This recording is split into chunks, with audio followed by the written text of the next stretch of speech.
Mummy Rahul. Aunty नमस्ते। जीते रहो बेटा, जीते रहो, खुश रहो। अरे तुम्हारे अंदर जरा भी एटिकेट्स है? इतना बदतमीज आदमी है ये। ड्राइवर होकर साथ साथ घूम रहे मालिक के। ड्राइवर का काम होता है गाड़ी के पास खड़े रहना, समझे? ये मालिक के साथ बंद के घूमने का काम नहीं है तुम्हारा। और तुम्हें दिखाई नहीं दे रहा कि हम कितनी इंपॉर्टेंट बात कर रहे हैं? साथ आ गए यहाँ पर, जाओ यहाँ से। आंटी पापा है मेरे। पापा? तुम एक ड्राइवर के बेटे हो? जी हाँ आंटी जी, मेरे पापा एक ड्राइवर की नौकरी करते हैं। अंकिता, तूने मुझे ये तो नहीं बताया था कि ये ड्राइवर का बेटा है? मम्मी मैंने जरूरी नहीं समझा। क्या जरूरी नहीं है? अरे ये सबसे ज्यादा जरूरी चीज है।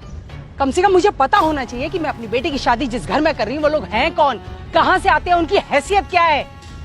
और तुमने कहा ये जरूरी नहीं थी।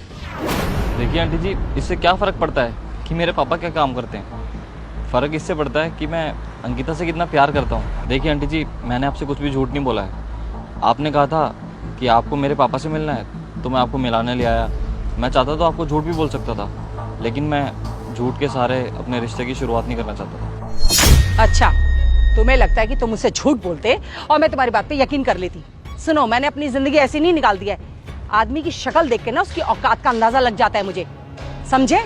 अरे बंधन कर तो तुम ऐसे रहते हो जैसे कहीं के राजा महाराजा हो, कोई राजा बाबू हो, पर हो तो तुम एक ड्राइवर के ही बेटे ना, एक मामूली ड्राइवर के। देखिए आंटी जी, मुझे माफ़ कर दीजिए अगर मैं कुछ ज़्यादा बोल रहा हूँ तो, लेकिन मैं आपकी बेटी से बहुत ज़्यादा प्यार करता हूँ और मैं आपसे वादा करता हूँ कि मैं उसको कभी भी किसी भी चीज़ की कमी नहीं होने दूंगा।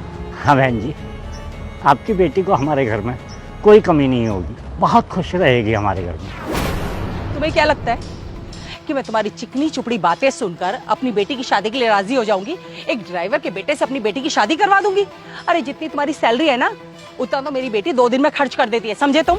देखिए आंटी जी, एक बार मेरे को समझने की कोशिश तो कीजिए, आप मेरी बात तो सुनिए।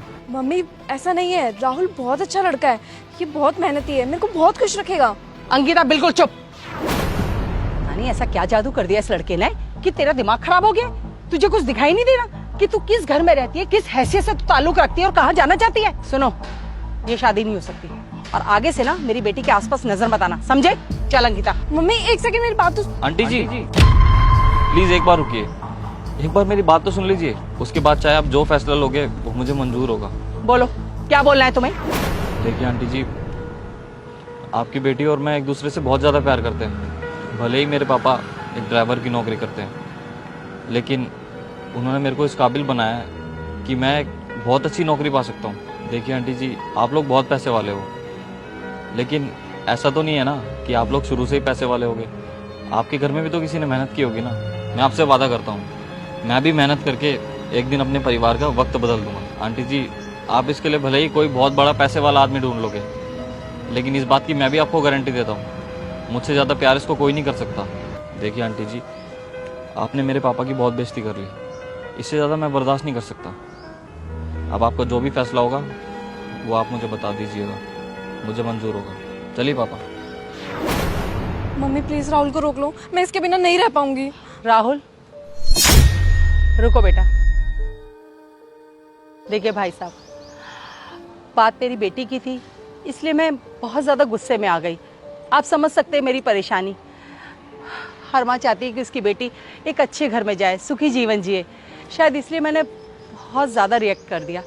प्लीज़ मुझे माफ़ कर दीजिए। कोई बात नहीं, होता है बहन जी। और राहुल बेटा, तुम भी मुझे माफ़ कर दो। मैं समझ गई हूँ कि अंकिता ठीक कहती थी, तुमसे अच्छा लड़का मुझे इसके लिए मिल ही नहीं सकता।